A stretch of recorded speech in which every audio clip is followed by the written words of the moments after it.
Hi boys and girls, it's Mrs. Simons. It's another beautiful day today. So once again, I'm outside enjoying some pretty flowers and some of my little bird houses. I even hear a couple birds chirping, and I think I've got a chipmunk that's running around here somewhere. I think he wants to listen to the story. This story is actually borrowed from a kindergarten student at Orangen. His name is Gordon. Hi, Gordon.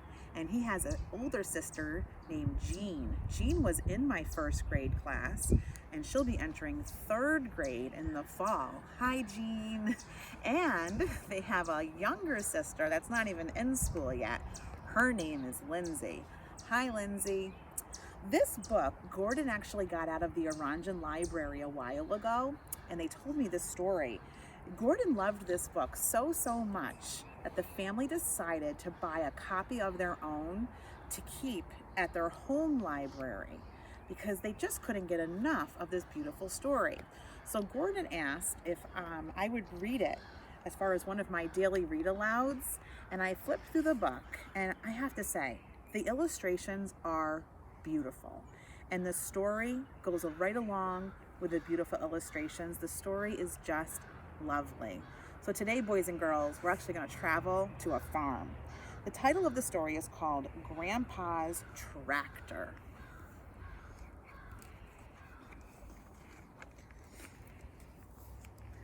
Grandpa Joe and Timmy were going to see the old farm where Grandpa Joe used to live when he was a boy. Ooh, they're going on a little road trip to the country. That's a great activity to do. Grandpa Joe told Timmy that the farm had been sold long ago, but there was still something there to see. Wow, it shows their whole trip. I love it. Wow. When they arrived, the first thing they saw was an old boarded up farmhouse and a faded red barn with a roof fallen in. It's hard to believe, Grandpa said, but this was a beautiful place. There were no other houses around here, just open fields and pastures for the cows. So it used to be all farmland back when the grandfather was younger, and now it's developed. So there's a lot of houses and neighborhoods around where the old farm is. Grandpa Joe and Timmy walked through the weeds past the barn. There it is, said Grandpa. What's that? Asked Timmy, as he pointed to a rusty hulk of machinery. That's the most important thing a farmer can own. It's a tractor, Grandpa said, with a sad smile. So he's sad because of the condition that it's in. There's weeds growing all around it and stuff, and you can tell it's been a little neglected. When I was a boy, the tractor was new with shiny red paint. My father used it almost for all the chores around the farm, Grandpa said proudly. Timmy stared at the old tractor. It was covered with rust. Only a few bits of red paint were left. The tires were flat and saplings were growing out of the engine. So little baby trees were growing out of the engine. Oh my. And he's remembering what it used to look like when Grandpa was a boy, shiny and red and new. When I was your age, my dad let me sit on his lap and steer the tractor as we plowed the fields, Grandpa said with a happier smile. The more Grandpa Joe talked about the tractor, the more excited he became. After we plowed, we would plant the seeds for corn or alfalfa to feed the cows. Timmy imagined the tractor when it was shiny and red, with its motor rumbling and with tires that were round and new. When it was harvest time, we gathered corn and hay and stored all of it in the silo for the cows to eat during the winter. And that's the silo. Grandpa pointed to the tumble-down tower that used to be the silo. And sometimes if you drive around the outskirts of Clifton Park, we have farms right in our own community.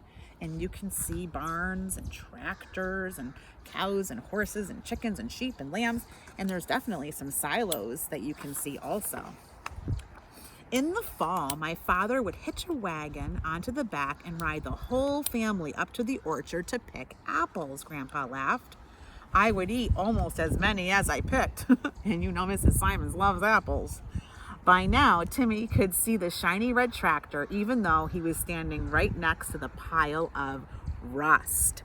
So he's using his imagination of what he thought it would have looked like. Fresh vegetables. We would load the wagon with our corn and squash and pumpkins and sell them down by the road.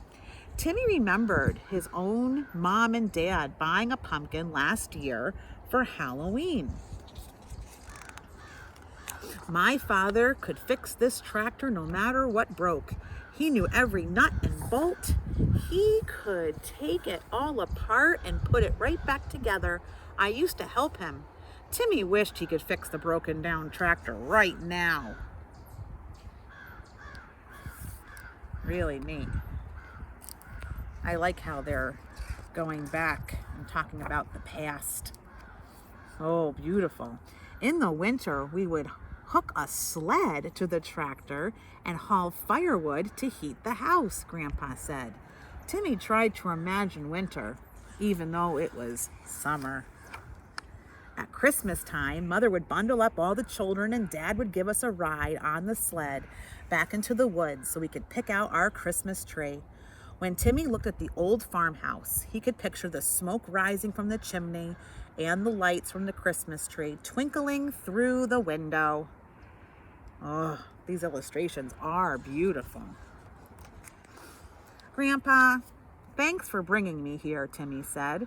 I never knew tractors were so important.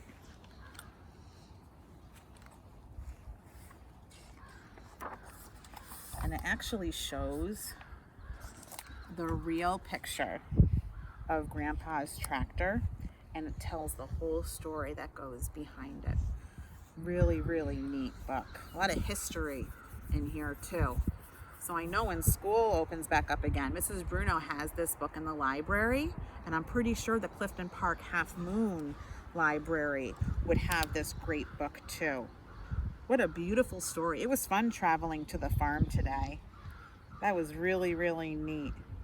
And next time I drive around Clifton Park, when I take my kids on a little country drive just to get out of the house, I know that we'll make some great connections too when we see, the old farms and some of the barns kind of falling over and the silos, and we'll say, hey, remember that book that we read out loud?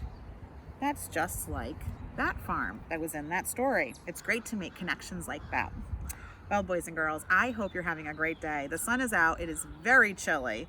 Mrs. Simon should not have worn shorts today, but the sun does feel good. Have a great day, my friends, and I hope to talk and read another great book tomorrow. Bye.